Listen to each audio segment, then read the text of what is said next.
presentarles a los autores. Primero va a hablar de la UBA CONICET Argentina, presentando el trabajo llamado Urban Pécuchet, Figuras de la Betis. Verónica, doctora en filosofía por la UBA, investigadora asistente de CONICET, docente en la materia tiempo, en la materia de filosofía contemporánea, es la doctora Tiempo también. Sus temas de investigación es la representación del tiempo en la fenomenología de los mundos Husserl y sus puntos de contacto con el pensamiento de Gilles. Forma parte de la Veneciana desde 2007. Les presento a los tres y después les paso la palabra. Después vamos a escuchar a Esteban Kowalski, también de la UBA Argentina, con el trabajo Farsa y Melancolía, algunas ideas sobre lo satírico y la constitución de la Betis.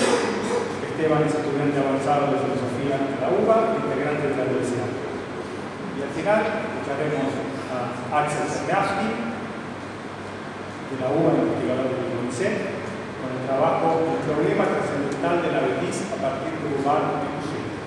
Axel es docente de esta facultad en las materias de metafísica y filosofía contemporánea, investigador del CONICET y autor de Concepto y Método, la concepción de la filosofía de Gilles Deleuze, publicado en 2012 por las publicaciones de la Sorbona.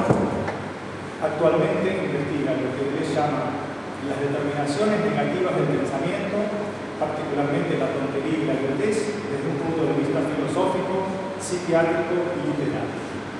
Entonces, tienen 20 minutos cada uno para presentar. Paso a la palabra. ¿Con esto? Sí, esto también es inglés. No, bueno. Hay que poner la boca.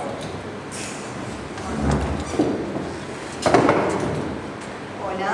No, está perdido. Sí, tienes que acercarte un poquito. Entonces, bueno, empiezo.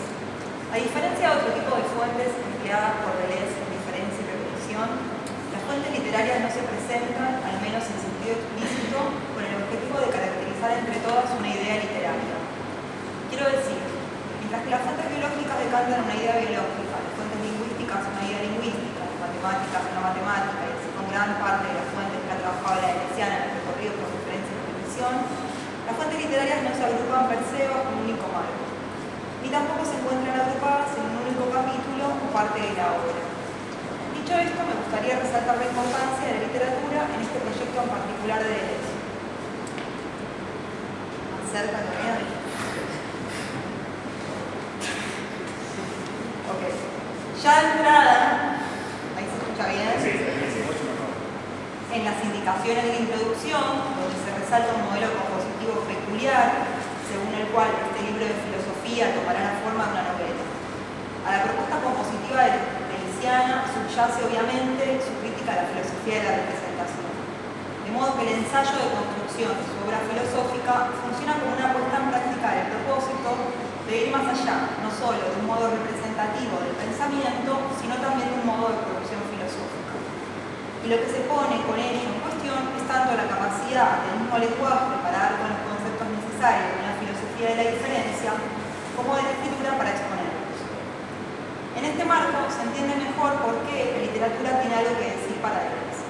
Las diferencias literarias atraviesan todo diferencia y repetición. Muchas veces de un modo por completo explícito, en otras como meramente aludidas, como guiños a una cultura popular de la que no formamos parte, o a un saber culto que nos es también ajeno, y algunas con un carácter especialmente escurridizo o fantasmático. Es difícil precisar, dado que no hay una idea literaria, si no obstante eso, algo común atraviesa las distintas fuentes. Y claramente tampoco es este el objetivo de este trabajo. Sin embargo, creo que sí es posible afirmar que gran parte de las relaciones que establece Deleuze entre su ontología y ejemplos de literatura están en función de caracterizar la noción de sujeto que está puesto en juego en esta obra.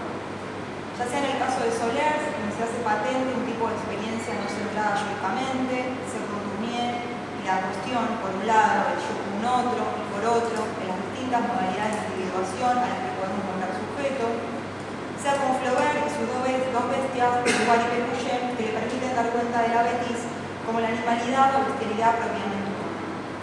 Buscaremos en lo siguiente explicar la noción de Betis a partir de elementos presentes en la novela de Flaubert. Urban y Pécuchet fue escrita por Flaubert durante 6 años y basa un estudio sobre unos 1500 libros, mediante los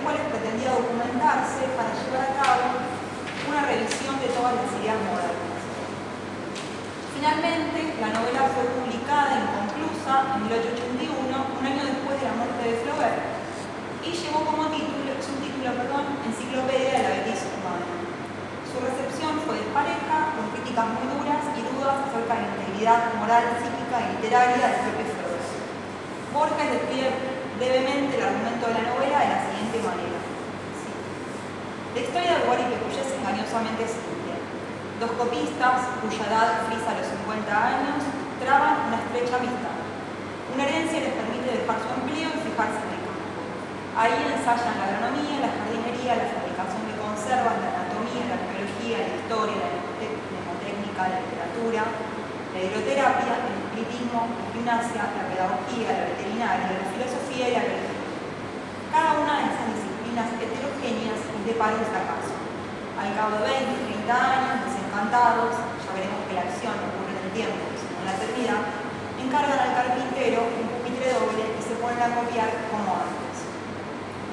La simpleza del argumento es engañosa porque da como resultado una novela en la que pasamos de la risa hilarante de la desesperación o el aburrimiento cíclicamente.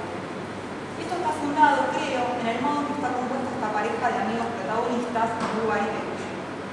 Dos personajes que se atraen mutua e inmediatamente, que confían y admiran plenamente las elecciones del otro, si bien, o dado que, es casi siempre lo opuesta a la propia.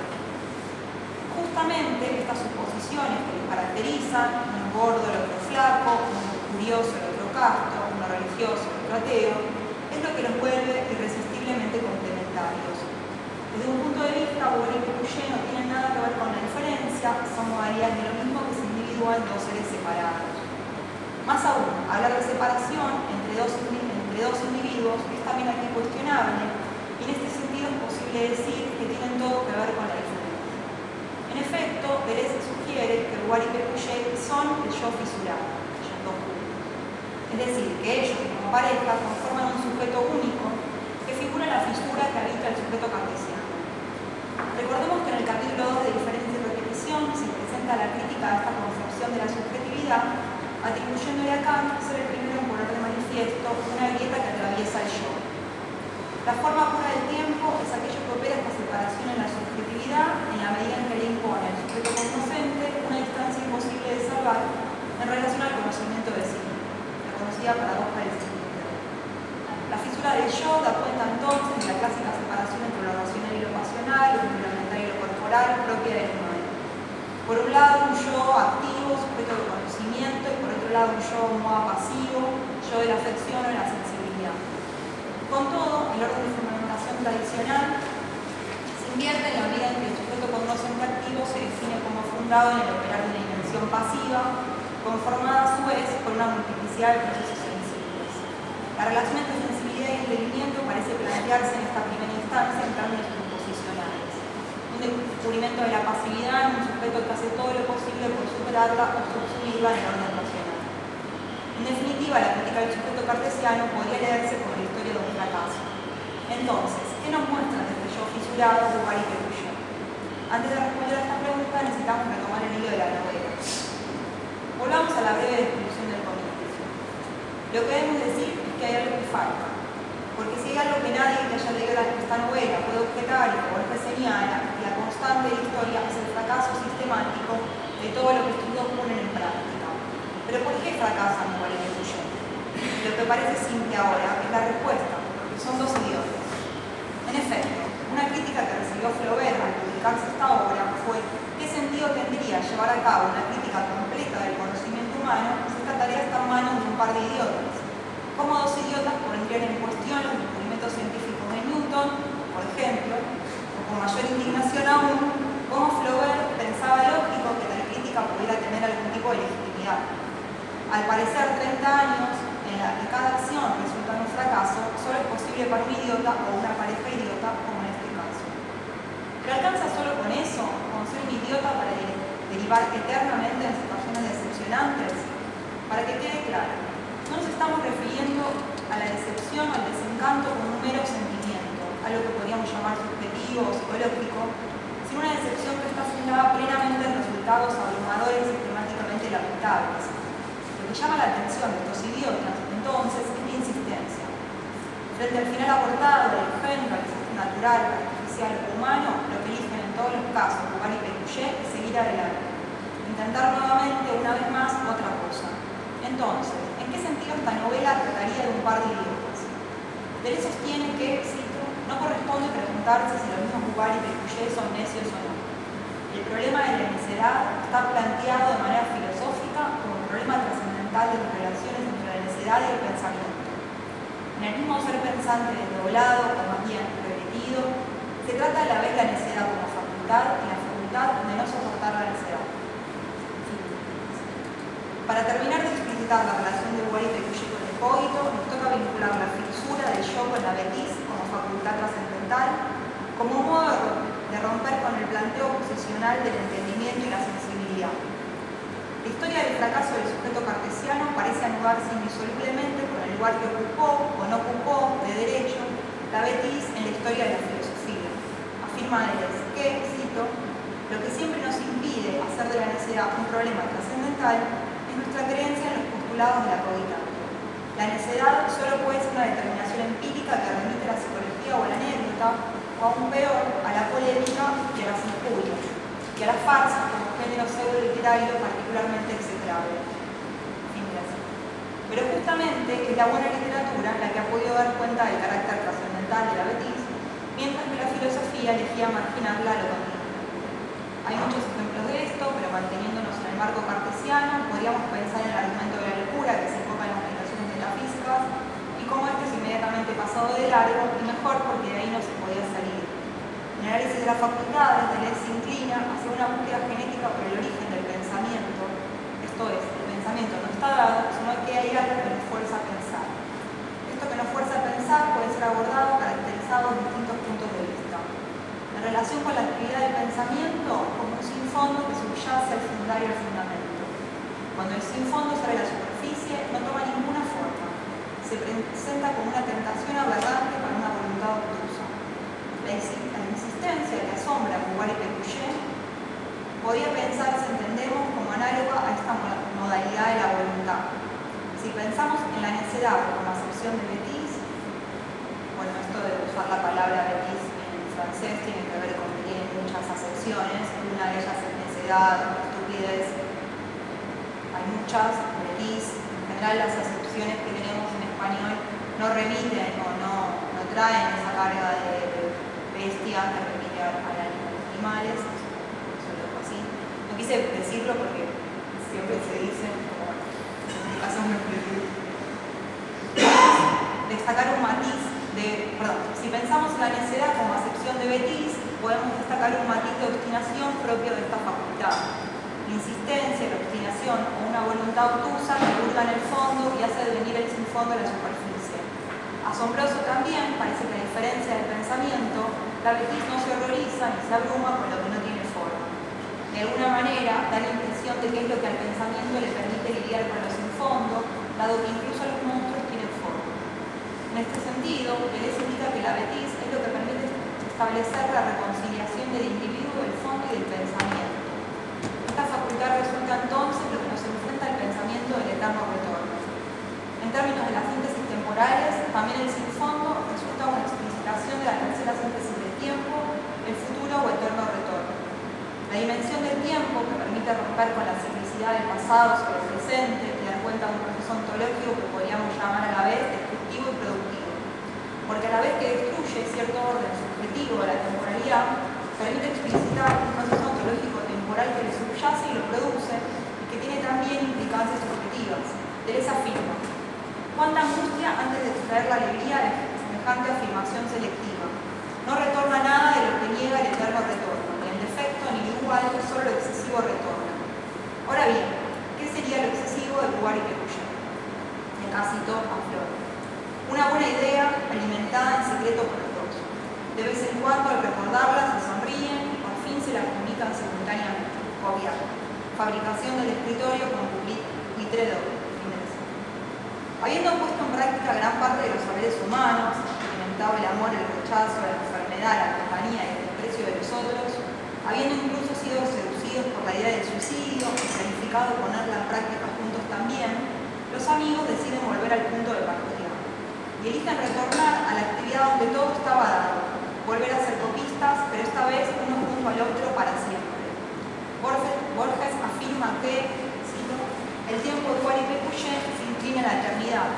Por eso los protagonistas no mueren y seguirán copiando cerca del Caen su anacrónico Sotissier, tan ignorantes de 1914 como de 1870. Esa voluntad obtusa que los presentaba como necios frente al fracaso de la racionalidad los hace ahora detenerse y contemplar la posibilidad de una tarea eterna.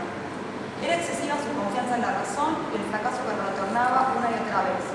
Hay una alegría ahora en el reconocimiento de la imposibilidad por dominar el tiempo y la tarea del copista parece ilustrar perfectamente el fin de la voluntad de dominio y su reemplazo por una pasividad que se pliega al devenir de los acontecimientos.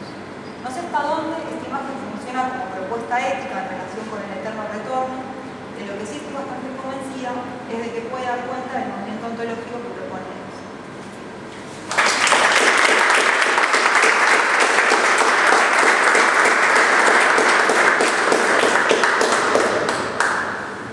Pasamos la palabra a Esteban.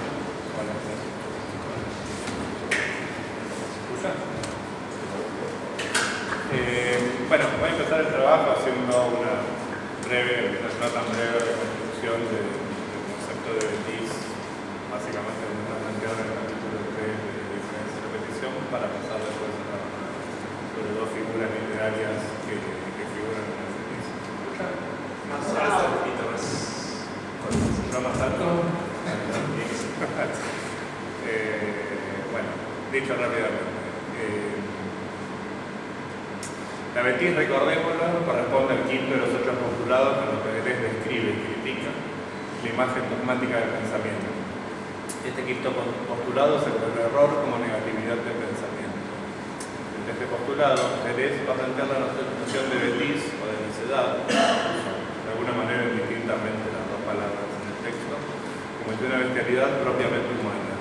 La Betis, la necedad y no el error es ahora el aspecto, la manifestación, el lugar del momento negativo del pensamiento. Es necesario señalar una ambigüedad. No hay duda de que existe una Betis empírica, el hecho de que la Betis, los actos brutales, bajos y cobardes y los pensamientos necios se nos imponen con una intensidad superior. Pero hay que ser muy cuidadosos, cito a Deleuze. Las estructuras del pensamiento que dan cuenta de la Betis no deben calcarse sobre las figuras empíricas que las hacen posibles.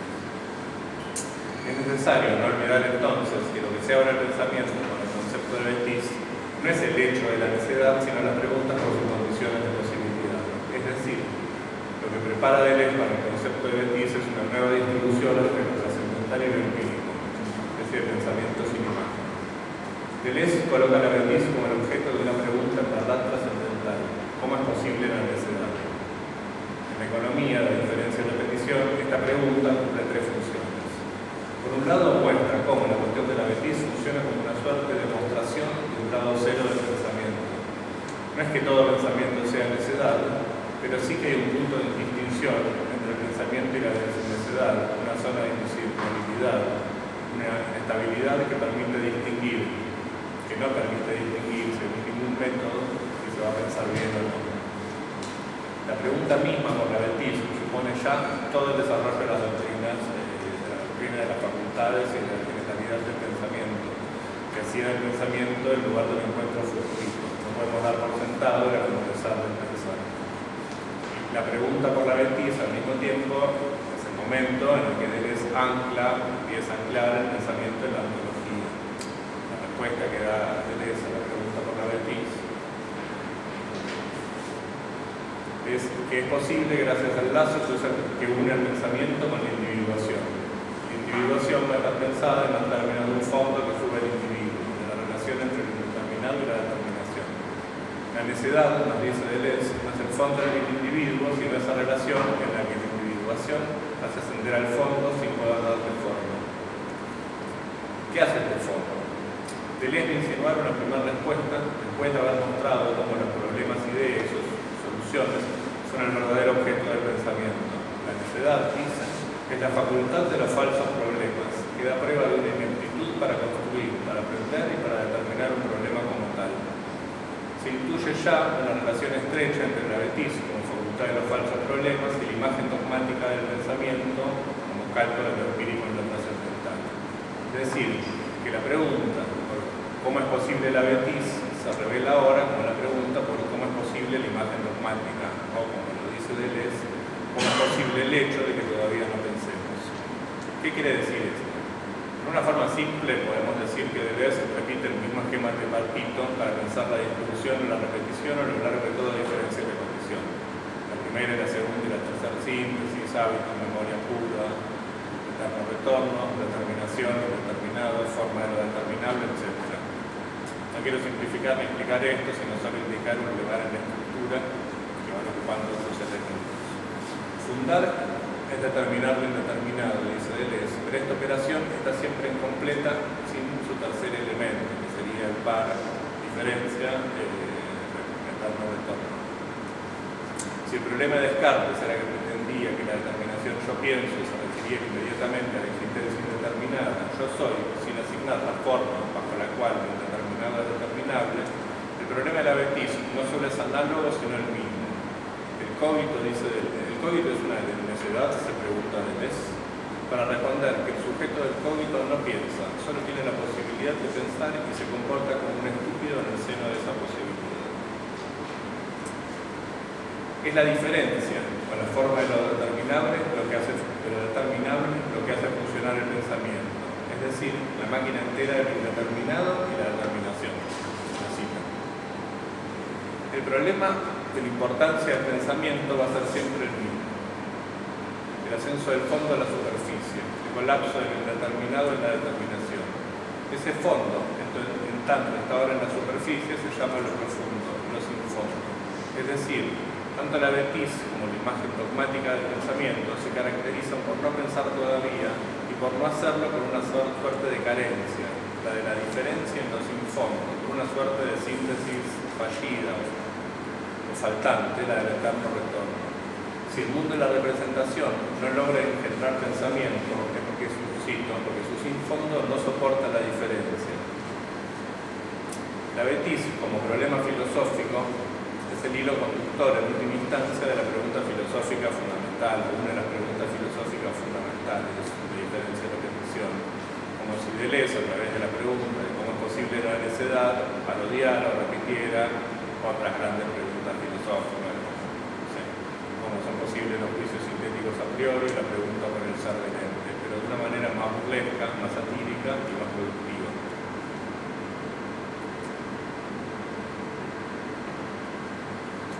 De alguna manera la respuesta que da Deleuze es que la posibilidad de la necedad y del error parece contestarse en términos de individuaciones fallidas, impotentes, de pensamientos que no se engendran o que se engendran como otra cosa de menor potencia. A diferencia de los cuerpos que están protegidos por formas explícitas que se individúan correcta o incorrectamente, por así decirlo, como animales o monstruos, fallidos o exitosos, el pensamiento con la betis y con la genitalidad parece tener un pliegue aparte que le permite crear ilusiones trascendentales, ilusión del fundamento, la ilusión de poder fundar el pensamiento, de poder comenzarlo sin presupuestos. Pregunto, ¿qué es esta ilusión exterior, límite, tan kantiana? La ilusión de que el sin fondo no tenga diferencia cuando la verdad en ella, cuando la verdad ella hormiguere. ¿Es una ilusión trascendental o sensible? Quiero detenerme aquí y volver sobre otra cuestión previa. Quiero proponer, o más bien destacar, dos momentos de la betis que están asociados a dos personajes conceptuales. El primero de ellos, o los primeros, son claramente Duval y Pécuchet, que son casi el nombre propio de la betis deleuziana. Ellos ocupan y articulan tres lugares muy específicos en el desarrollo del concepto de betis. En primer lugar, determinan la diferencia entre la betis empírica y su uso crítico o trascendental. Deleuze es muy claro al respecto en varios pasajes. Cito lo mismo que acaba de decir Beo. No corresponde preguntarse si Duval y Pécuchet son necios o no. De ningún modo se trata de eso. El proyecto de Flaubert es enciclopédico y crítico, no psicológico. Hay un segundo pasaje más sutil donde Deleuze marca con más fuerza aún esta cuestión al interior de la misma obra de Flaubert. Deleuze plantea, capítulo 3, que para la imagen del pensamiento, la necedad solo puede ser una determinación empírica que remita a la psicología o a la anécdota y a las farsas, como como género pseudoliterario particularmente execrable. Inmediatamente después insiste: la peor literatura fabrica farsas, pero la mejor fue hechizada por el problema de la necedad. El término que en ambas citas fue traducido al español como farsa corresponde al francés soticien, que es un género pseudoliterario, parece que estaba en boga a fines del siglo XIX en Francia, que podría traducirse, o por lo menos está traducido como estupidiario o diccionarios de bobadas.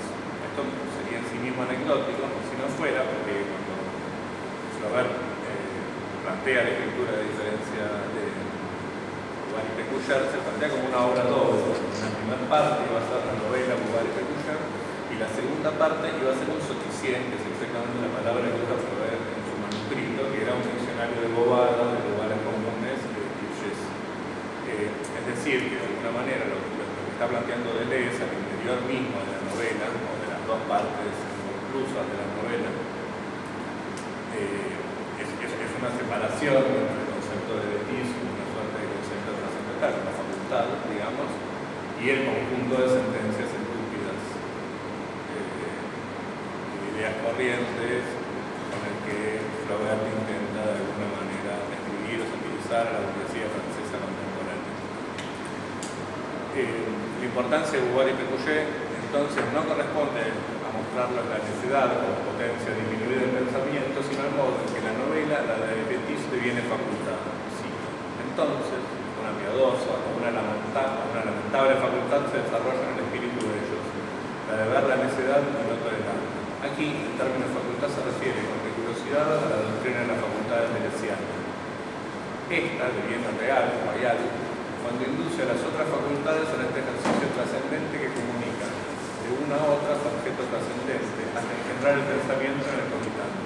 La necedad, no el error, constituye la mayor impotencia del pensamiento, pero también la fuente de su más alto poder en aquello que lo fuerza a pensar.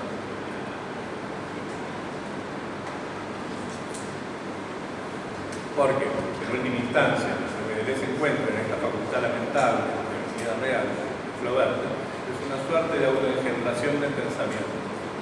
Recordemos el ascenso del fondo que caracterizaba la Betis. Sí, eso indeterminado, eso sin fondo es también la animalidad del pensamiento, no tal o cual forma animal, sino la necedad. Pues si el pensamiento solo piensa constreñido y forzado, si sigue siendo estúpido, en tanto nada lo fuerza a pensar, lo que lo fuerza a pensar no es también la existencia de la estupidez, a saber que él no piensa si no hay nada que lo fuerce. Extraña torsión, cierro cita, extraña torsión de la crítica flaubertiana, extraño momento casi idealista en Deleuze, en el cual la negación del pensamiento engendra el pensamiento mismo. Vamos a preguntarnos si alcanza con eso. ¿Constituye la Betis un verdadero problema que engendra el pensamiento? ¿La Betis en sí? ¿Bajo qué condiciones? Dejo abierta la pregunta. El segundo personaje que quiero introducir es ciertamente más oscuro. Cuando Deleuze introduce la necedad y no el error como el lugar negativo propio del pensamiento, está arrastrando otro tipo de problemas. Sí. ¿De qué modo el error daría cuenta de esa unidad de necedad y crueldad, de grotesco y terror que acompaña el curso del mundo? La cobardía, la crueldad, la bajeza, la necedad no son simples potencias corporales o hechos de carácter sociales, sino estructuras del pensamiento como tal. El paisaje de lo trascendental se anima. En él se debe introducir el lugar del tirano, del esclavo y del imbécil. La problemática del tirano y la crueldad parece estar unida a la de la necedad de una manera muy estrecha, vital y dramática. Sí. Cuando el poeta satírico recorre todos los grados de la injuria, emprende regresiones más profundas. Pasa de los carnívoros a los herbívoros y termina por desembocar en una cloaca sobre un fondo digestivo y leguminoso, más profundo que el gesto exterior de ataque o del movimiento de la voracidad, es el proceso interior de la digestión, la necedad, de pis, de movimientos peristálticos. Por eso el tirano no solo tiene cabeza de buey, sino de pera, de repollo o de papa. Nunca nadie superior ni exterior a aquello de lo que se aprovecha. El tirano institucionaliza la necedad, pero es el primer servidor de su sistema y la primera víctima instituida. Siempre es un esclavo el que manda a los esclavos. De Deleuze no es explícito, creo que se puede leer en estas líneas referencias a la obra de Sade, del Marqués de Sade, y a la obra de Deleuze, Presentación de Sacher-Masoch, de 1967. Si bien Sade es una fuente fuentes y un personaje de diferencia y repetición, su lugar en el libro es clave, particularmente en el capítulo 2, o sea, no Sade, sino la obra de Deleuze, que saca Microsoft y Sade, donde desarrolla básicamente la relación entre Eros y Tánatos como principio trascendental, el fundamento del principio trascendental, que no es el principal acá. En un artículo muy recomendable de Julián Ferreira, el poeta satírico en busca de las fuentes fantasmas, Deleuze y sus fuentes, Julián desarrolla, a partir de la misteriosa identidad del poeta satírico del que habla Deleuze, una reconstrucción del lugar de la sátira, o más bien desarrolla un concepto propiamente deleuziano de sátira y su relación con la belleza y con la género de la idea. No tengo tiempo ni tendría sentido repetirlo aquí, porque quizás haría falta. Lo que quiero sugerir es, por un lado, algo muy concreto, que es que entiendo que Sade sería un posible candidato a ocupar la lista de potenciales poetas satíricos deleuzianos, a pesar de no cumplir con algunos de los requisitos textuales que da Deleuze como presocrático. Una pequeña diferencia, pero bueno, quiero poner algunas cosas y más allá de esto, que también hay un problema con la sátira, de la cual Sade, el tratamiento que hace Deleuze de Sade, lo vuelve bastante pertinente. Uno es la problemática central de la tiranía, señala Deleuze. Esto constituye la esencia de Sade, su odio al tirano, la manera en que demuestra que la ley hace posible al tirano. Es decir, está pensando en el ámbito de la Revolución Francesa, Sade, que no es la Constitución lo que va a frenar la tiranía, sino que ley y tiranía van de la mano. La unión de los débiles es lo que favorece y engendra al tirano, quien tiene necesidad de esa unión para existir. De todas maneras, la ley es no el poder delegado, sino el poder usurpado, de la abominable complicidad de amos y de esclavos. Otra cita de Deleuze es esa. Otro punto es la relación con la belleza. Sade distingue dos clases de crueldad. Una, la que relaciona con la tiranía y la estupidez. Cito. La que nace de la estupidez, esto es Sade, la filosofía del educador. La que nace de la estupidez, que, nunca razonada, nunca analizada, iguala al individuo, nacido así con una bestia feroz. Ella no es susceptible de ningún refinamiento. Dos, la que relaciona la crueldad con la genitalidad y la doctrina de las facultades, diría yo. El segundo tipo de crueldad es fruto de la extrema sensibilidad de los órganos. Solo es conocida por seres extremadamente delicados, pensadas son las mujeres particularmente. Y los excesos a los que llevan no son sino refinamientos de su delicadeza, esa delicadeza que para despertar utilizan todos los recursos de la crueldad. Veréis si no es la extrema actividad de la imaginación, la fuerza de su espíritu, pero también veréis que no hay una sola de estas mujeres que se entreguen a esta crueldad, que no desemboque en la locura cuando empieza. Sade insiste bastante en la idea de que lo propio de la crueldad es que es una relación insensible con el dolor, digamos, porque hay una relación con el dolor, pero el dolor siempre es de otro, nunca es en primera persona, que solo los torpes piensan el dolor como algo sensible, que el dolor siempre es lo insensible mismo, es una de las frases que aparecen en filosofía del contador. Deleuze insiste mucho con el elemento impersonal de sadismo que identifica la violencia con una idea de la razón pura. Cuando Sade invoca una razón analítica universal para explicar lo más particular del deseo, lo hace porque es necesario que la particularidad y el delirio correspondiente sean también una idea de razón. Esto lo va a definir Sade como una negación pura por encima de los reinos y de las leyes, sin necesidad de conservar ni individual un fondo más allá del fondo, un delirio original, un caos primordial compuesto de moléculas furiosas y desgarrantes. Y así como preguntarse si Bouvard y Poyet eran necios, preguntarse si Sade era sádico cruel también es una pregunta estúpida, digamos así. Deleuze nos recuerda que Bataille insiste en que el lenguaje de Sade es el de una víctima. Por regla general, el verdugo no emplea el lenguaje de una violencia que ejerce en nombre del poder establecido, sino el del poder que aparentemente lo justifica. Deleuze insiste con que la relación entre los personajes de Sade y el discurso de la razón. El sádico muestra que el razonamiento es de por sí mismo una violencia que está del lado de los violentos, que se confunde con la soledad perfecta y el poder absoluto del demostrador.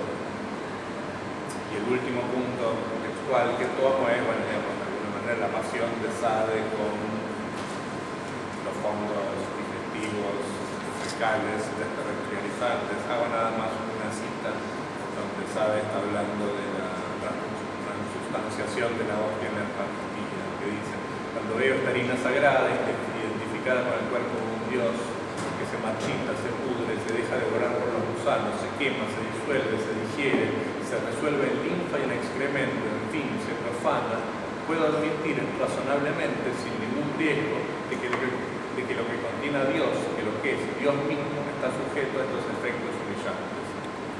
En última instancia, lo que quiero señalar es la posible potencial pertinencia de la lectura que hace Deleuze de la obra de Sade para pensar los lugares trascendentales del tirano y del esclavo en la Betis. Lo que está presente en la obra de Sade en forma explícita, la relación violenta que existe entre el discurso de la razón y la tiranía, particularmente con la pregunta fundamental de la tradición de Nahuatl y de Spinoza acerca de la complementariedad entre esclavos y amos, la ausencia y la lucha por la libertad de los esclavos.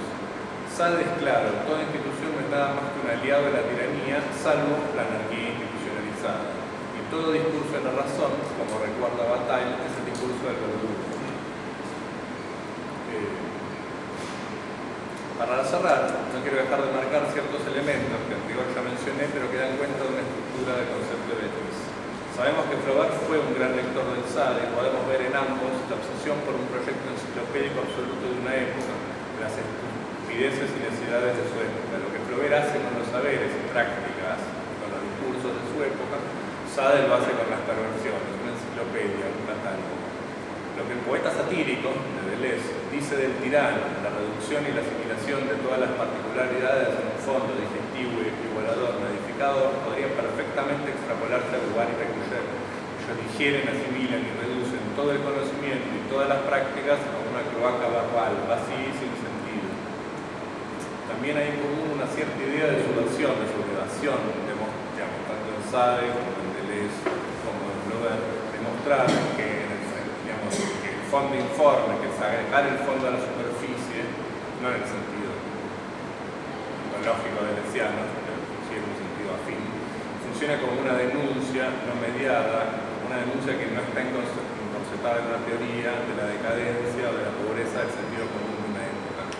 Hay también una cierta relación con la temporalidad que los equipara. Y Lugar y Pécuchet son necios, sí lo son, pero al mismo tiempo hay que reconocer que son grandes lectores. Y Sade es cruel, pero ambos tienen una temporalidad trastocada en el modo de la aceleración. Esto de Lugar y Pécuchet, de Sade lo dice Deleuze, de Lugar y Pécuchet me parece que es más o menos obvio, Derrida lo cita particularmente. Ambos tienen una temporalidad trastocada en el modo de la aceleración, de ir demasiado rápido, de tener que contar demasiadas cosas, como si la Betis de sus personajes con cierta necesidad fuera menos una cuestión de inteligencia o de moralidad que una relación particular con el tiempo. O quizás es al revés, como si solo la aceleración del tiempo hiciera visible la necedad de una época. Lo que quiero decir es que la Betis para Deleuze no es una potencia directa del pensamiento, sino que solo mediante la mediación por la sátira, por algún otro elemento, como elemento crítico fundamental, sirve para comenzar a pensar. Se vuelve claro entonces el sentido de la torsión que mencionábamos arriba.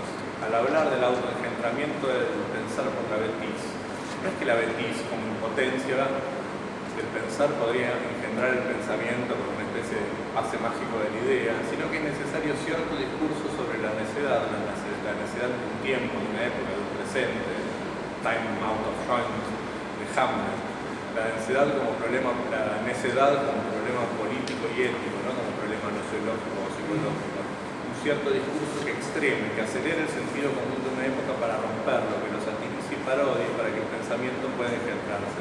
La cuestión nunca será la necedad misma, sino, insisto, esa unión de necedad y crueldad, de grotesco y terror que acompaña el curso del mundo. Para cerrar, quiero mencionar, como al pasar, una cita que hace Deleuze sobre el policial negro. Después de recordarnos la gran trinidad de poder que alimenta la novela policial negra, que sería la delación, la corrupción y la tortura, Deleuze nos dice: los mejores libros de policial negro, pero los mejores libros son aquellos en los que lo real encuentra su parodia apropiada, Y esta parodia nos muestra a su vez en la realidad cosas que nunca hubiéramos descubierto nosotros mismos. Pienso que quizás es por eso que en el prefacio de Diferencia y Repetición Deleuze coloca el libro bajo el signo de la novela policial.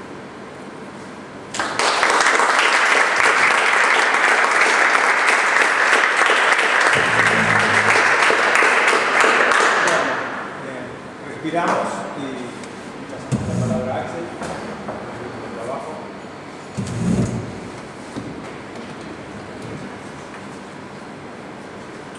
Gracias, Pablo.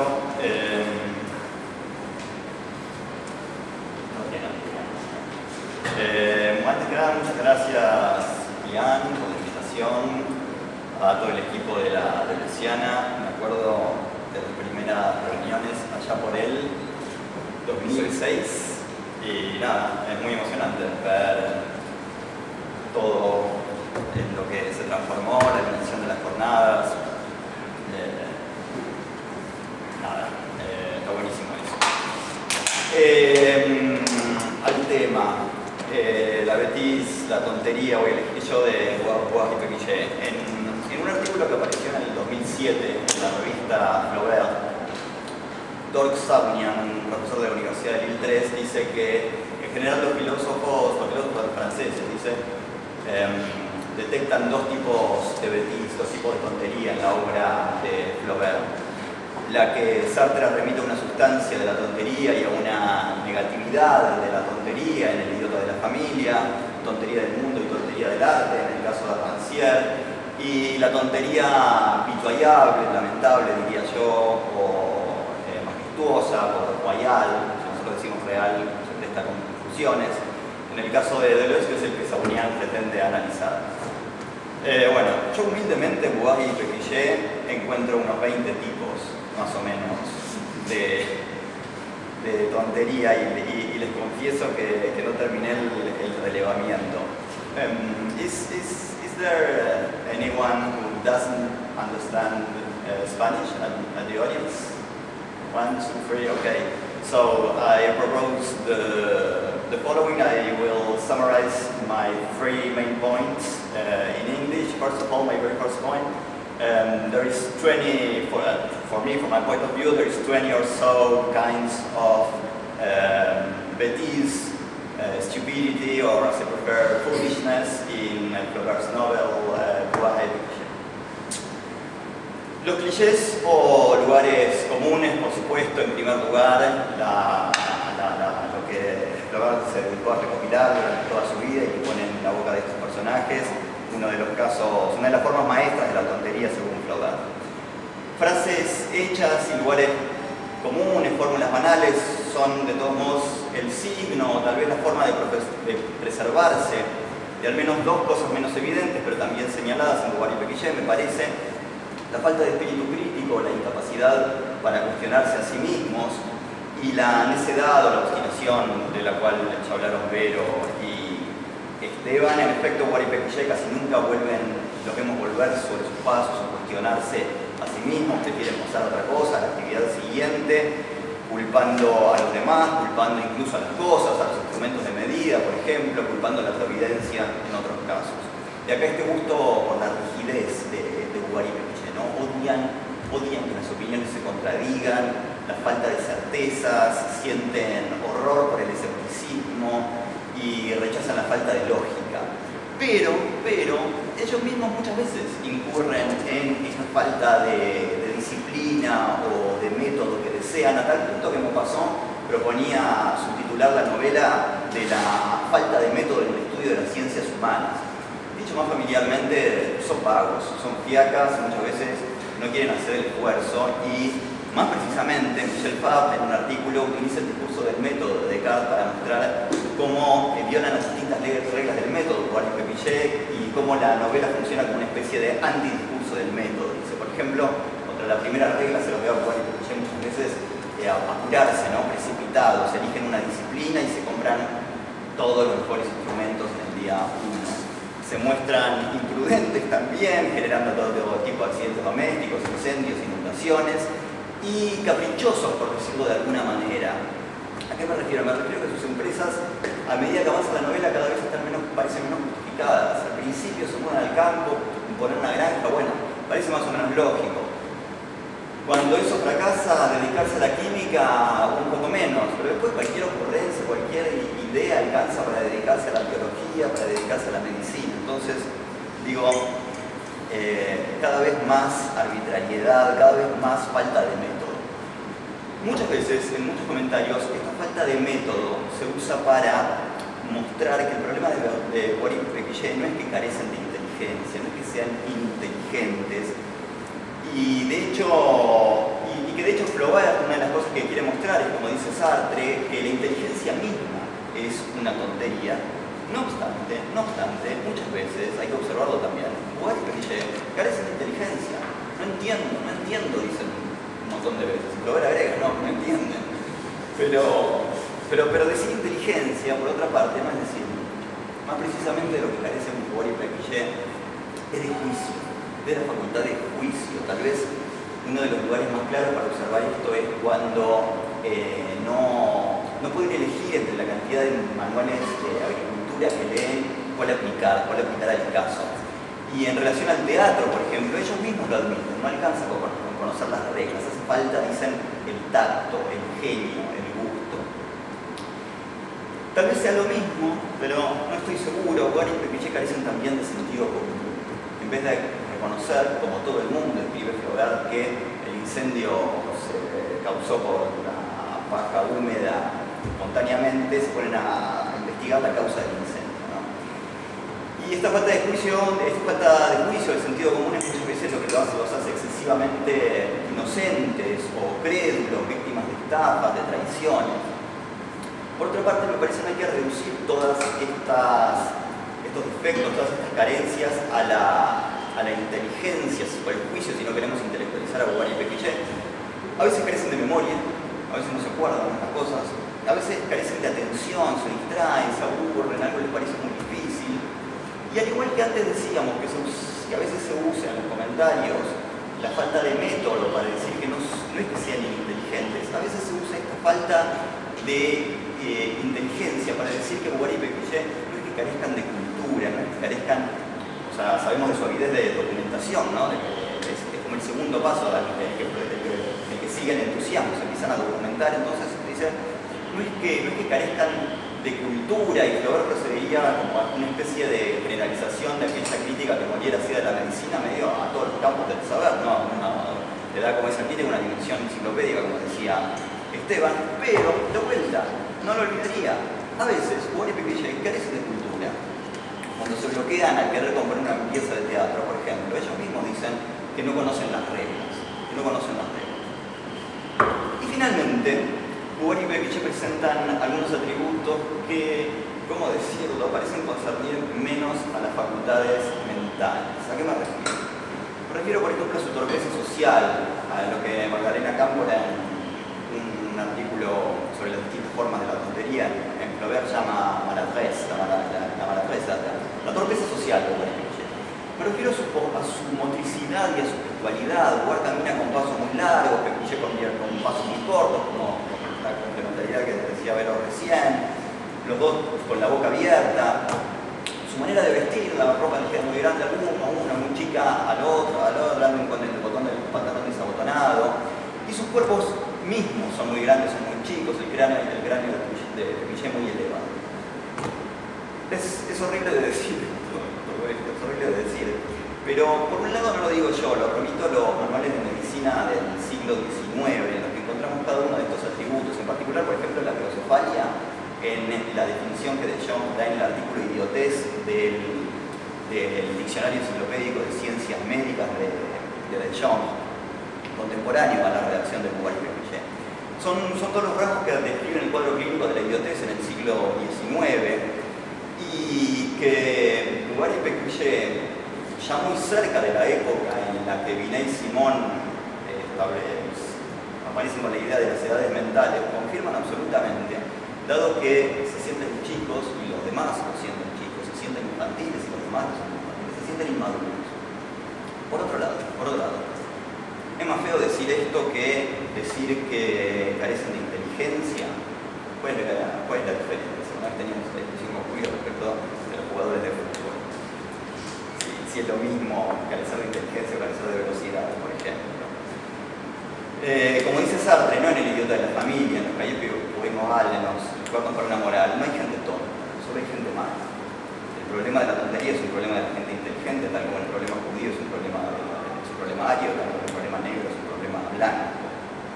Lo que nos salva, me parece, en el caso de Guattari y Pécuchet, es que ellos mismos lo son, vanidosos, pedantes, narcisistas, todo el tiempo necesitan aplausos, todo el tiempo enseguida fantasean con ser la estrella de, y todo el tiempo consideran a los demás tontos, imbéciles, estúpidos.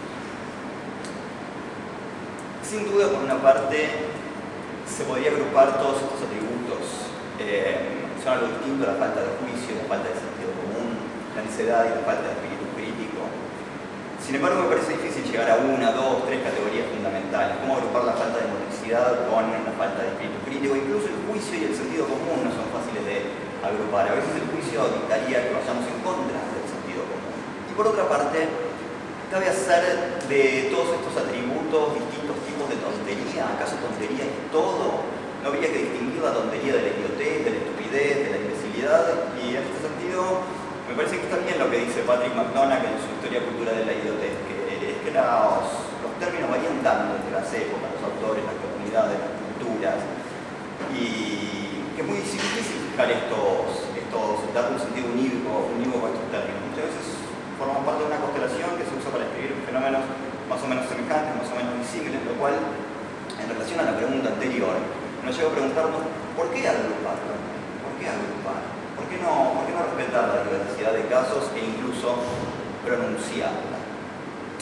En el caso de la tontería de Guattari y Pécuchet, la diversidad es tal, me parece, que en ciertos casos conduce incluso a contradicciones, o para no ser tan precisos, a conflictos. Contradicción, por ejemplo, entre la falta de disciplina y su obsesividad.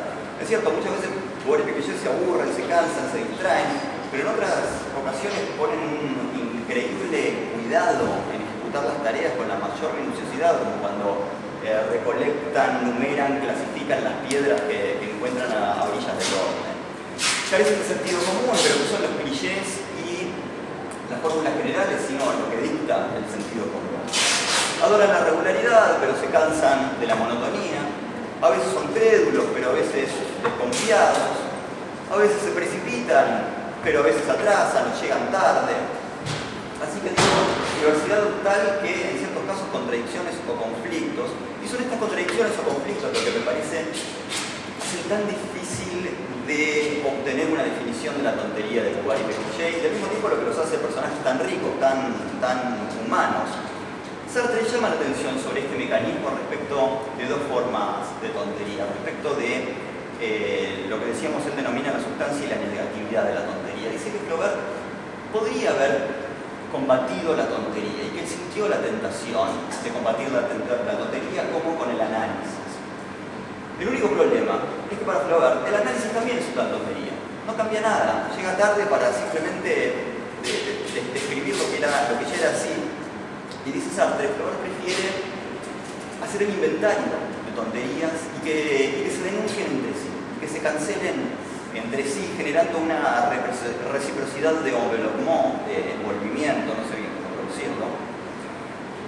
Y digo, tal vez es esto entonces lo que sucede entre las distintas formas de tontería. Se relevarían mutuamente, se denunciarían mutuamente, revelando al mismo tiempo que la tontería no es otra cosa que una denuncia. Pero entonces, por este motivo, tal vez lo que propone Jules Gaston Monge, el epistemólogo francés que lo cita dos veces en qué es la filosofía, tenga un valor particular, a saber que la tontería de Guattari y Pécuchet reposa en el fondo sobre una falta de juicio. Tal vez la falta de juicio, tal vez la carencia en la facultad de juzgar tiene un valor particular. ¿Por qué digo esto? Porque el problema de Guattari y Pécuchet no es que sean crédulos o desconfiados en sí, absolutamente, sino que crean cuando hay que desconfiar, que desconfíen cuando hay que creer, que se precipiten cuando hay que esperar y que esperen cuando hay que reaccionar rápido. ¿Y qué es el juicio en su sentido técnico y originario? Dejo de lado la primera acepción de la crítica de la razón pura, según la cual es la actividad de subordinar, digamos, todas las categorías a la unidad suprema de la percepción, para concentrarnos en la segunda, es decir, en la subsolución de lo particular bajo lo universal. Dicho más familiarmente, el juicio en que consiste en atender al caso, al contexto, a las circunstancias siempre particulares, y recordemos que Kant en la crítica de la razón pura llama a la carencia del juicio dumpa, estupidez, tontería. In a few words in English, what I'm trying to say is that the number and diversity of forms of foolishness is such that many of them are contradictory, and that is why I see in the lack of judgment some kind of problem of Pouvoir-Pécuchet. It's not that they are suspicious or naive, for instance, but that they are naive when they should suspect, and that they are suspicious when they should trust. That would be my second point. Efectivamente, Pouvoir-Pécuchet en muchas ocasiones carecen de juicio. Y esto se puede interpretar trascendentalmente o empíricamente, trascendentalmente como lo hacen Deleuze y Foucault también en la reseña de diferencia de repetición, cuando dicen que son seres acategóricos, pero también se puede interpretar empíricamente si uno es un kantiano más ortodoxo. No me quiero detener en esto. Digo, efectivamente Pouvoir-Pécuchet en muchas ocasiones carecen de juicio. En cierto sentido, cuando se lamentan de no disponer de la capacidad de rumiar, por ejemplo, de alguna manera confunden lo posible con lo imposible para mencionar un error intracategorial. Toman la parte por el todo cuando al admirar un mueble antiguo se imaginan o quieren pertenecer a esa época, para tomar un ejemplo, un error categorial entre categorías del mismo grupo. Y para mencionar un error entre grupos de categoría, podemos pensar en los casos en que toman la cantidad por la calidad, como cuando quieren saber el número de volúmenes que hay en una biblioteca para juzgar de su calidad, ¿no? En otras ocasiones, a veces la carencia parece exceder el juicio teórico, me parece, de todos modos. No me refiero a cuando, por ejemplo, corren bajo el sol empapados para verificar si el contacto del agua con la superficie de la piel hace que uno tenga menos sed, porque uno, podría decir que lo establecido funciona como un tipo de necesidad. Pero me refiero, por ejemplo, a cuando juzgan la veracidad de una teoría en función de la claridad, cuando quieren encontrar un principio de la belleza, cuando se juzga el valor de una obra literaria, la de Dumas, desde el punto de vista de la ciencia, cuando toman lo bello por lo pertinente, eligen qué plantas plantar por la maravilla de que le genera alguno de los nombres, confundiendo en todos estos casos lo subjetivo con lo objetivo, o como diría Kant, los intereses de la razón. Es más difícil expresar en términos kantianos que confunden cuando toman el nombre por la cosa, cuando deducen la belleza de los países de sus nombres, cuando toman el sentido literal por el figurado, leen el Génesis que un abismo se rompe y dicen, ¿cómo? Un abismo no se rompe. Cuando toman la ignorancia por el misterio, cuando toman lo ordinario por lo sublime. Pécuchet en un momento escribe Flaubert, dice que quiso intentar el sumum del arte y dedicarse al cultivo del melón. O lo ordinario por lo singular, caso particularmente interesante porque así define entre otras formas de la bêtise, ¿no? La confusión de lo ordinario por lo singular, de lo importante por lo inimportante. Y finalmente hay conclusiones, me parece que parecen directamente abandonar el terreno de la razón, ¿no? Como cuando desean sufrir por la ciencia, por ejemplo. Como les confieso que algunas de estas confusiones es difícil ver qué están confundiendo, y eso hace también a lo admirable de la tontería que describe Flaubert. Como cuando hacen sufrir, como cuando quieren sufrir por la ciencia, como cuando hacen el esfuerzo por entusiasmarse, o como cuando, esta es una de mis preferidas, como cuando para verificar si el peso del cuerpo humano disminuye por el vapor que exhala continuamente, van los dos a subirse juntos a la balanza, en vez de uno después del otro. Todas estas confusiones, me parece, nos alientan a atribuir a Pouvoir-Pécuchet una carencia mucho más profunda que la carencia del juicio, y que concierne a dimensiones que van mucho más allá del intelecto, del pensamiento, incluso de los modelos del pensamiento. Tal vez conciernan a sus tiempos y a sus espacios, como sugería Esteban al final de su presentación. Cuando se precipitan, cuando llegan tarde, cuando se sienten o se los consideran infantiles, cuando confunden los ciclos de la moda con los ciclos de la naturaleza. Hay ahí toda una serie de conclusiones en relación al orden del tiempo, a la velocidad del tiempo, a la relación entre los distintos tiempos. Y esto es lo que lleva a Borges a decir que tal vez la novela se desarrolla en la eternidad. Otro tanto podría decirse del espacio, cuando se retiran al campo, cuando atestan su casa de fósiles, cuando cometen errores de dosificación. Sus construcciones conciernen al espacio urbano, al espacio arquitectónico, al espacio físico. Y si admitimos que el espacio tiene también una dimensión social y una dimensión anatómica, bueno, las proporciones y las torpezas que mencionábamos al principio conciernen, habría que situarnos también a este nivel. Existe un antecedente de este tipo de análisis, al menos en dos tradiciones. Pienso en la aplicación que hace Ludwig Binswanger de la espacialidad heideggeriana a la vida psicopatológica y la contemporánea aplicación que hace Eugene Minkowski de la temporalidad bergsoniana a la vida psicopatológica. Binswanger se concentra sobre todo en casos de paranoia, de esquizofrenia, de fuga de ideas, y Minkowski le da un lugar, la verdad, muy chiquito a lo que llama hipofrenia, o estados de debilidad mental. Pero, digo, la misma metodología podría aplicarse a Bouguereau y Pécuchet. Desde ya el tiempo y el espacio no constituirían las formas de la sensibilidad. Cuando Bouguereau y Pécuchet intentan subirse juntos a la balanza, ¿no? No es que están tomando lo chico por lo grande, no es una confusión dentro del espacio físico. Están confundiendo la cercanía, la cercanía de un espacio emocional con la cercanía en el espacio físico. Cuando objetan que un abismo no puede romperse, no lo hacen porque consideran que un abismo es demasiado vasto, sino porque confunden un espacio simbólico con un espacio físico.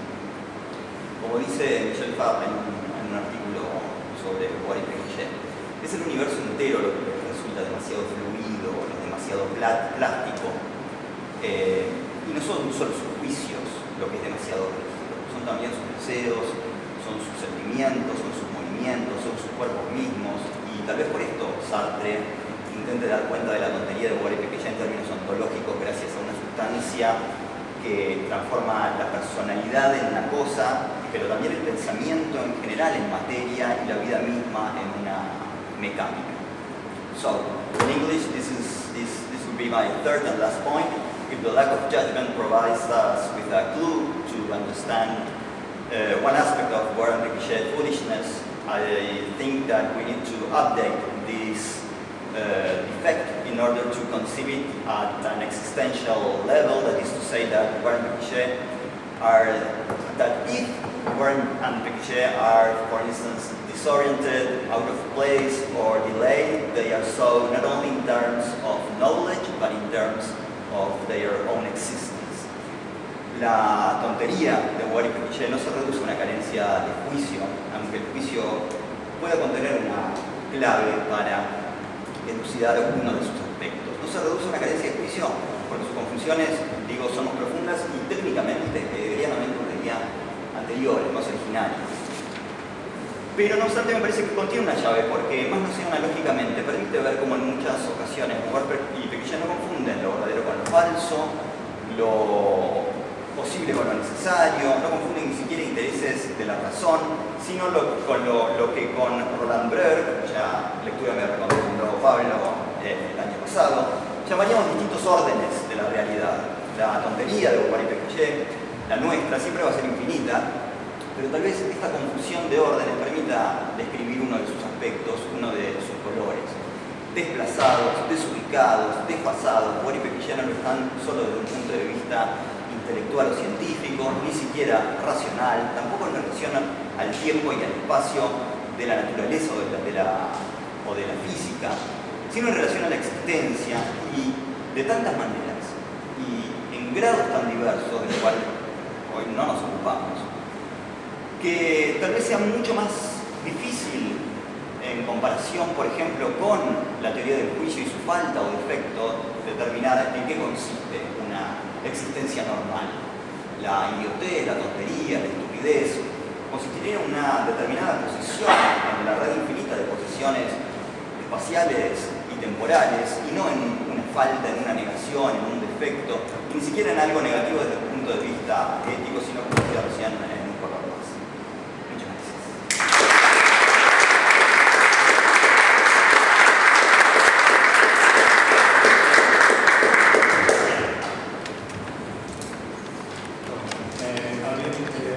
Una vez terminadas las presentaciones, abrimos un espacio para preguntas. comentarios. Pablo. Sí, una respuesta un poco a los tres, ya que las tres eran sobre la novela por esta duplicidad que señala de dos caras de este momento mucho más lamentable y el momento más virtuoso, ¿no? Ven en la novela el momento más virtuoso porque digo, aparece todo el tiempo la cuestión más lamentable, pero el momento ese donde se da, digamos, en la caracterización veneciana, cuando alguien se da cuenta de lo vet y le resulta intolerable. Digo, está eso en la novela, porque después, por ejemplo, en los libros sobre cine aparece mucho la cuestión, algo que parece complementarse con esto, la cuestión del intolerable, del visionario, del romanticismo, del realismo, etc. Pero eso es lo que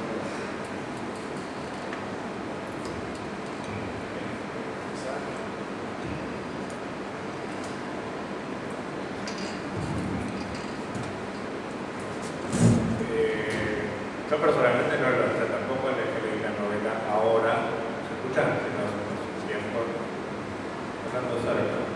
Tampoco es que leí la novela ahora, sino hace un tiempo, pero la verdad me parece que no, que esta es una categoría agregada por Deleuze, quizás por Flaubert mismo, quizás es un poco el sentido del proyecto de Flaubert. Me parece que la idea de plantear Deleuze es que en eso lamentable que muestran los personajes se puede extraer, puede despertar el interés por pensar algo, no sé, acabamos de escuchar, pero me parece que la facultad esta no es una facultad royal, digamos, no es una facultad que se desarrolle en la novela o que sea una característica de los personajes al interior de la novela, sino quizás en la novela como un todo, con la recepción de lo que genera quizás el lector o el lector, o como en el modo que funciona como una denuncia. No sé si denuncia la palabra, como una crítica social, o como una crítica al conocimiento, o como una crítica a las categorías. Entonces que eso es lo que despierta el pensamiento y no algo de la trama o algo tematizado.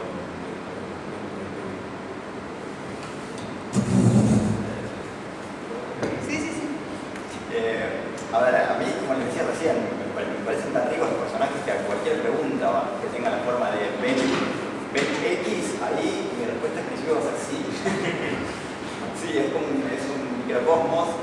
Pero digo, a ver, bibliográficamente primero hay que recordar que cuando Deleuze dice eso, lo dice en función de algo que escribe Flaubert en la novela, que es el momento en el que Pécuchet dice y una facultad lamentable, porque igual ya lo dice después, y una facultad lamentable se desarrolló en ellos, apareció en ellos, la de experimentar la tontería y no poder dejar de denunciar. Y igual que Pécuchet, como decía recién, a lo largo de la novela, muchas veces otras cosas a ellos les resultan tontas. Y Boris Pécuchet y Flaubert, como realmente decía, Boris Pécuchet son yo, no ponen la tontería solo en ellos, lo ponen muchas veces también en el cura, lo ponen muchas veces también en el médico. Entonces, ellos también sienten eso. Por ahí evanescente, porque Boris Pécuchet son dos esquizofrénicos casi, o sea, nada toma consistencia, para decirlo en términos de visiones en su cabeza. Pasan, todo el tiempo se olvidan, pero hay segundos en los que sí sienten eso. Pero en segundo lugar, por ahí lo situaría más en el lugar del narrador. ¿En qué sentido? En el sentido que el gran acto de creación detonado por una Betis, porque la Betis es eso, ¿no? Es lo que confronta el pensamiento a sus límites y lo que lo obliga a crear, y no solo a identificar, a reconocer. El gran acto creativo es la novela misma. Entonces, digo, lo situaría por ahí en los límites de la novela, en el sentido que, bueno, es lo que nos llevó a Flaubert a crear esto. Cada uno pensará, depende de cada uno, si la considera más o menos original, pero si uno cree que es algo mínimamente original, bueno, creo que la tontería fundamental está en el límite que da lugar a eso. Sí, estoy bastante de acuerdo con lo que dijo recién. nace en ellos esta facultad, ¿no? Bueno, esta facultad lamentable de ver la necesidad y no tolerarla, justamente, ¿no? Cuando estudian filosofía, no es en cualquier momento, después cuando deciden suicidarse, son las dos cosas una al lado de la otra. O sea, viene la filosofía y después el plan del suicidio. No, es interesante, qué sé yo, o sea, viene la filosofía, la facultad de ver la necesidad y no tolerarla, y después planear el suicidio. Bueno, después viene la religión, después ser copistas. Pero, bueno, en ese sentido sí, o sea, me parece que la sensación primera que uno tiene con la novela es que ellos son los idiotas, pero que cuando la novela avanza todos son idiotas, porque no es que, o sea, al principio ellos parecen destacarse justamente por su obstinación en ser todo tan mal, pero en realidad cuando empiezan a interactuar y se empiezan a escribir un poco más todos los otros personajes, bueno, no son especialmente idiotas, o sea, no es que, o sea, no es tan claro que ellos sean idiotas y los otros no, que haya una diferencia intelectual entre ellos y las personas con las que comparten, para nada, me parece que eso se puede ver. Y sí, creo que quizás todo el aspecto como facultad, ¿no? Que le interesa el sentido de la vida, que le interesa a Deleuze, me parece que sí, es como esta muestra de la relación o el fracaso de la razón, o esto que dice acá, que dice diferencia y repetición, que sería el fracaso del método cartesiano. Entonces, justamente estos idiotas mostrarían algo de la Betis, en ese fracaso del COVID. Y después habría que pensar, bueno, en relación con los visionarios, que vos habías hablado a través de los falsarios, que es algo que yo no trabajé, pero esta cuestión, que tampoco se puede trabajar mucho, ¿no? Porque la novela está inconclusa. Entonces dice, bueno, se dedican a copiar y sabemos que, o se piensa que lo que escribirían sería, lo que copiarían sería ese diccionario de ideas recibidas que está publicado.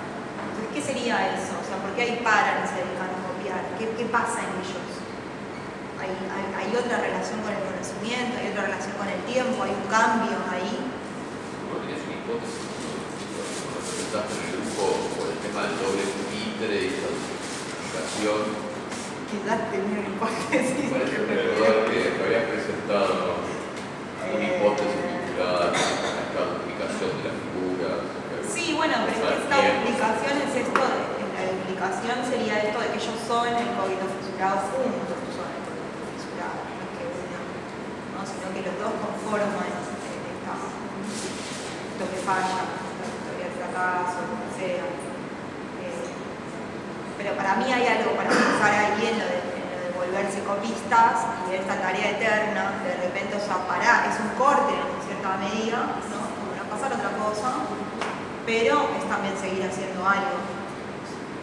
No sabemos bien qué hubiera sido porque sería si la novela termina ahí. No sé, quizás es a propósito de terminar ahí, realmente no lo sabemos. Sí, ¿alguna otra pregunta?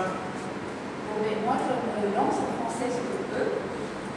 Et en fait, c'est une question, en fait, c'est un partage d'une hypothèse et d'une interrogation que je me suis formulée à moi-même en préparant ce colloque et en voyant que vous alliez travailler à trois sur la bêtise.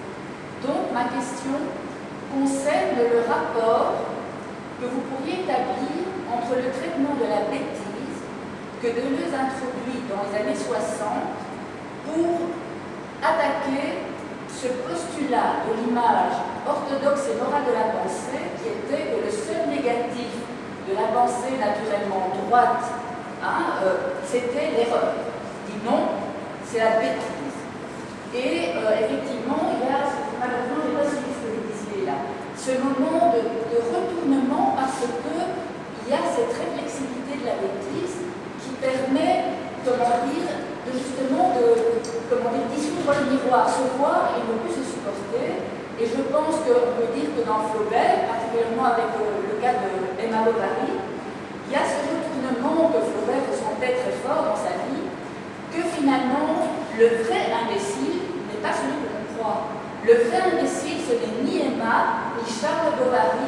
Le vrai imbécile, c'est le pharmacien Homais et c'est le médecin, c'est le scientifique.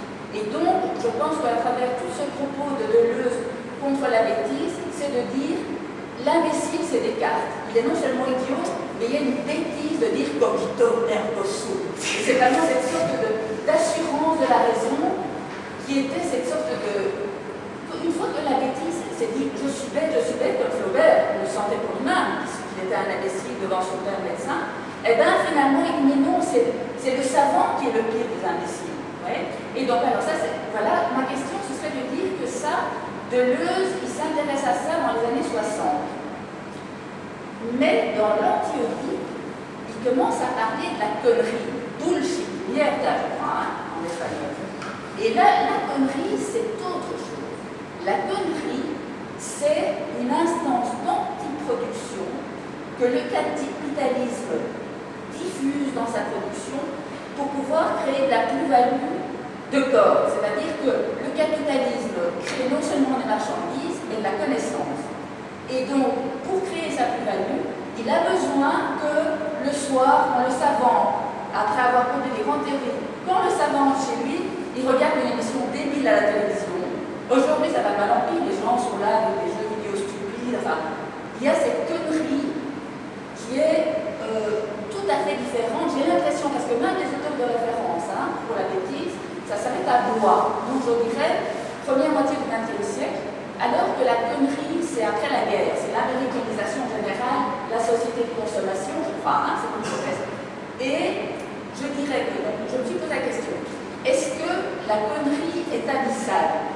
Est-ce qu'il y a un miroir, comme pour la bêtise? Est-ce qu'il y a moyen de voir la connerie et de ne plus la supporter? Et mon hypothèse, c'est de dire, mais oui, c'est la honte d'être un homme. C'est ça, et que donc, il y a quelque chose, un parallèle intéressant de dire que l'équivalent contemporain, c'est-à-dire qu'on n'est plus dans l'image orthodoxe et morale de la pensée de Descartes, on est dans cette pensée, enfin, si on peut appeler ça pensée capitaliste, dans laquelle il y a cette connerie, mais le moyen de résister à cette connerie et de ne plus la supporter, c'est tout d'un coup avoir honte de ça. Deleuze le dit encore dans Qu'est-ce que la philosophie? La honte d'être un homme, on ne l'éprouve pas devant des situations extraordinaires, mais simplement devant la bassesse de nos comportements quotidiens. Vous voyez ce que je veux dire? Donc voilà, c'est mon hypothèse et je voulais la soumettre et avoir votre réaction. Merci.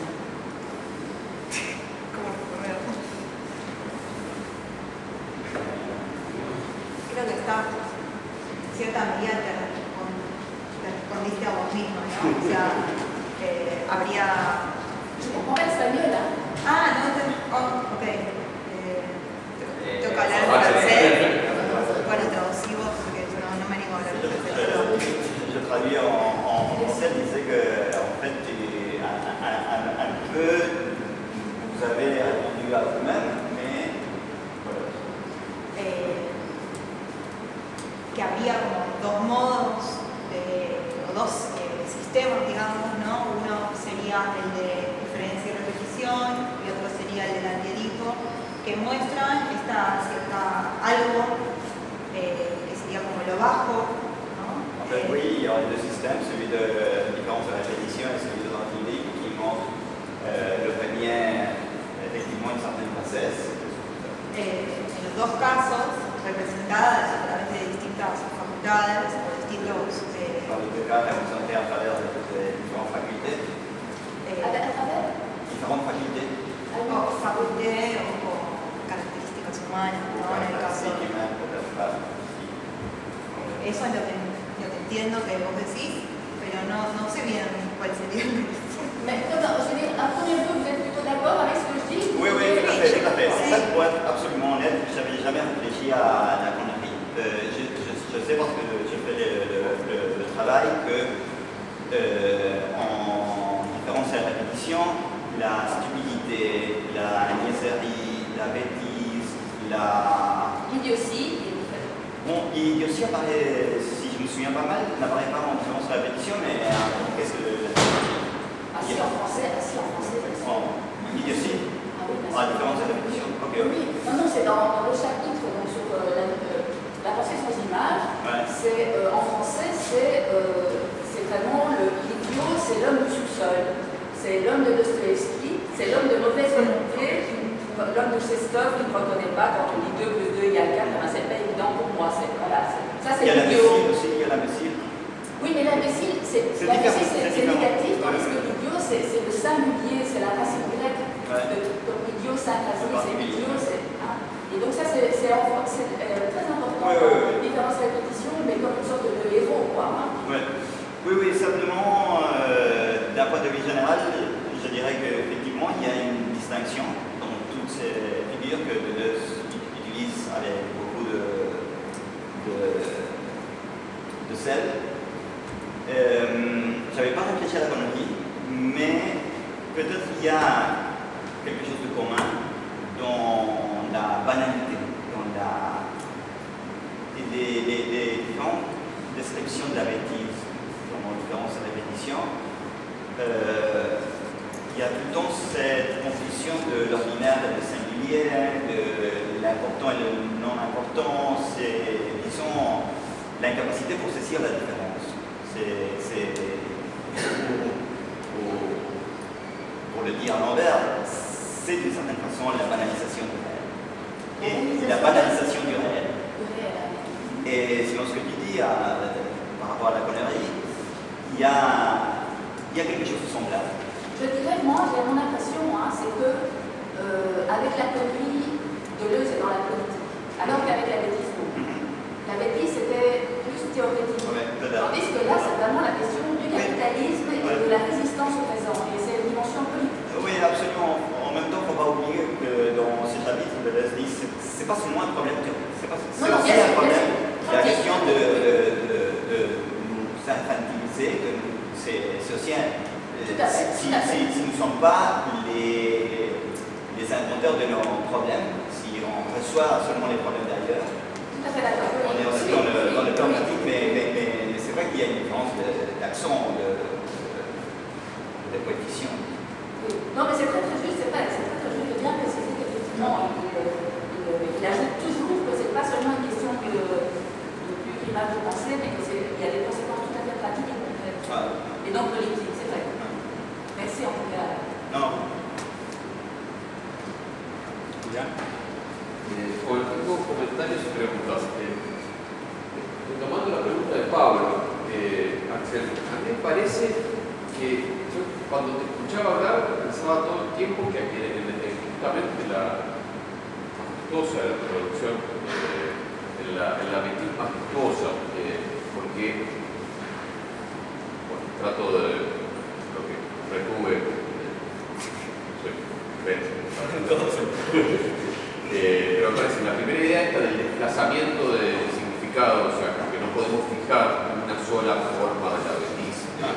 Me parece que esa es una de las ideas que de hecho Daniel Smith ayer destacó esta idea de que no puede ser fijo un concepto deleuziano, que sería contradictorio. Entonces me parece que esa idea de despertar la variabilidad del concepto me parece que podría ser.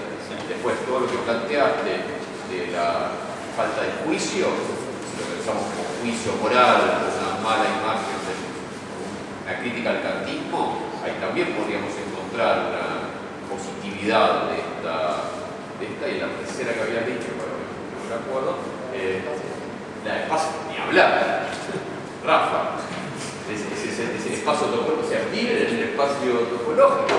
O sea, el problema que tienen es que viven en lo virtual, entonces no entienden nada de este mundo. Entonces, nuevamente, como que me pareció súper interesante esta reconstrucción finita que hiciste, porque me parecía que justamente quizás podía servir para hacer eso. No sé si querés comentar, pero para que te cortemos para y respecto a Vero, bueno, no te enojes, pero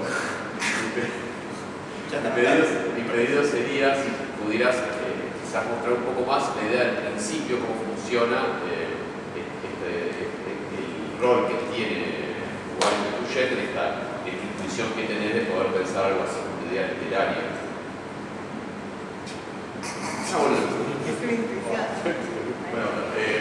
Y Esteban, nada, me encantó, obviamente no, me molesta un poquito que me reviva mi obsesión, que la tengo bastante calmada, respecto al poeta satírico.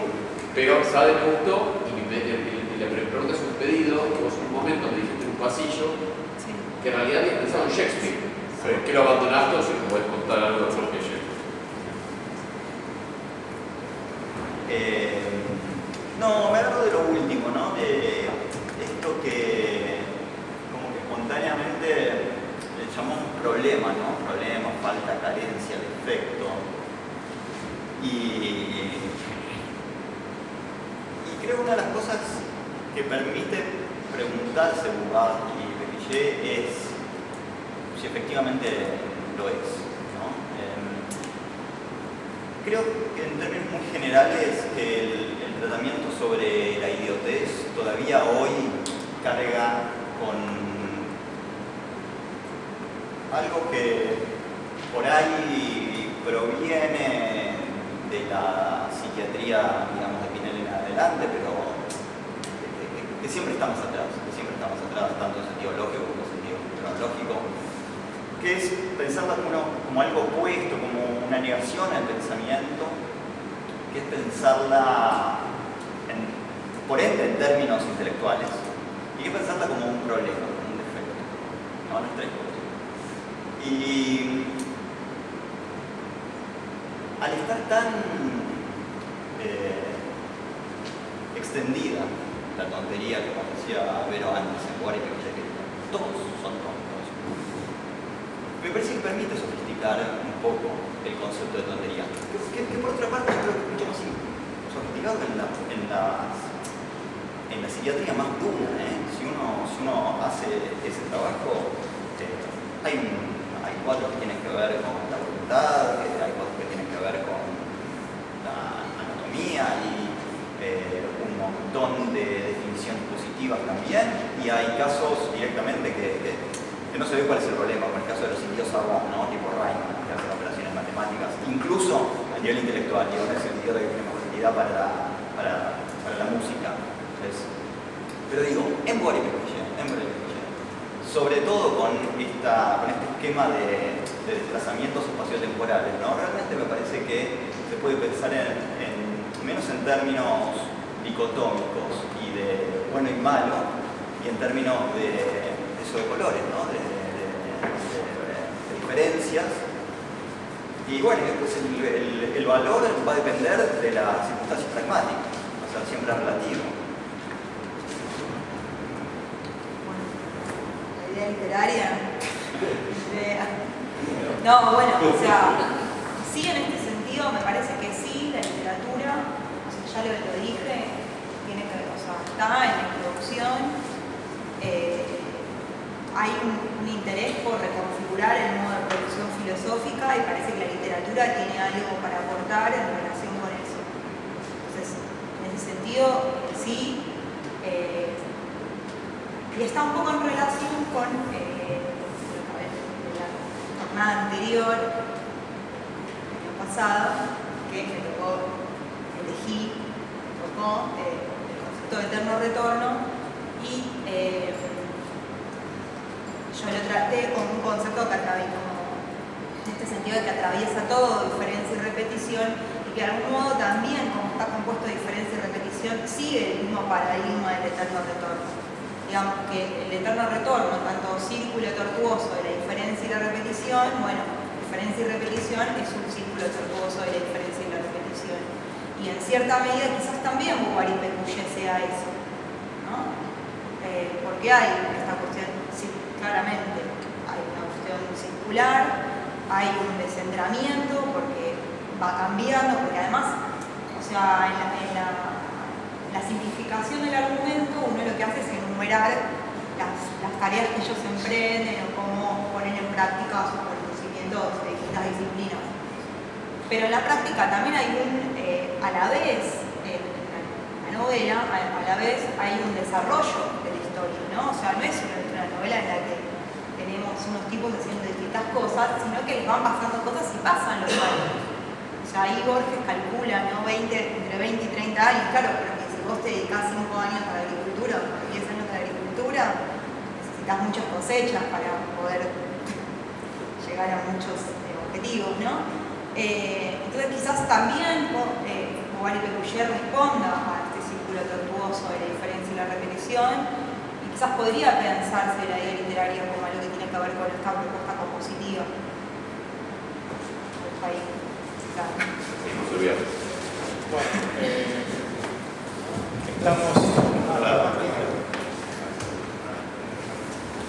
brevemente. No, primero que realmente, o sea, digo, parte de mi hipótesis se basaba en una apuesta que se dio en el San Martín, donde se insistía. En la apuesta en el San Martín que hubo Hamlet en particular, se insistía bastante, creo que en la traducción, no tengo textos, a los de memoria, pero con la idea de, me parecía mucho el uso de Hamlet escribiéndose a sí mismo como satírico, cosa que la figura, aparentemente el término satírico no figura en todo el corpus de Shakespeare más que 3 veces.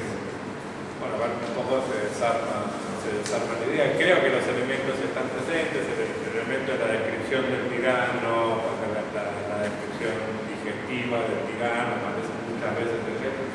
Podría hacerse una lectura bastante parecida, pero me parece que es difícil escribirlo en términos de sátira, que Deleuze, el uso que hace de Hamlet es muy específico para discutir la cuestión del tiempo. No hay el resto de la obra, me parece demasiado Deleuze en Hamlet, y de pronto el personaje de Sade parece un personaje muy central, muy cercano a Deleuze claramente, muy cercano también a Flaubert, es claramente satírico, el problema de lo vegetal, de luminoso, de digestivo. Sí. O sea, no puedes leer 2 páginas de Sade sin que te O sea, además que Saquemazo trabaja temas sátira y ironía. aparece el tema de la sátira y la ironía, creo que no aparece la palabra sátira, hay como un cambio entre Saquemazo y lógica del sentido, porque la ironía... No, aparece en todo, sí, claro. La ironía es el digamos, la ironía no es socrática, o sea, lo socrático de Godía tiene como una aura más positiva. El humor y la ironía. Es el humor y la ironía no está tan atada a la representación como si está atada a la lógica del sentido. Y más o menos, sí, igual es abierto, me parece que los 3 elementos que pone Deleuze, la libertad, la relación tirano-esclavo y el fondo de disolución digestivo, o sea, se puede hacer Bouvard y Pécuchet escribiendo todas las apariciones de eso. Y así. Bueno, por el tiempo ya estamos con el momento del intervalo. Después tenemos una mesa a las 6 y demás a la noche.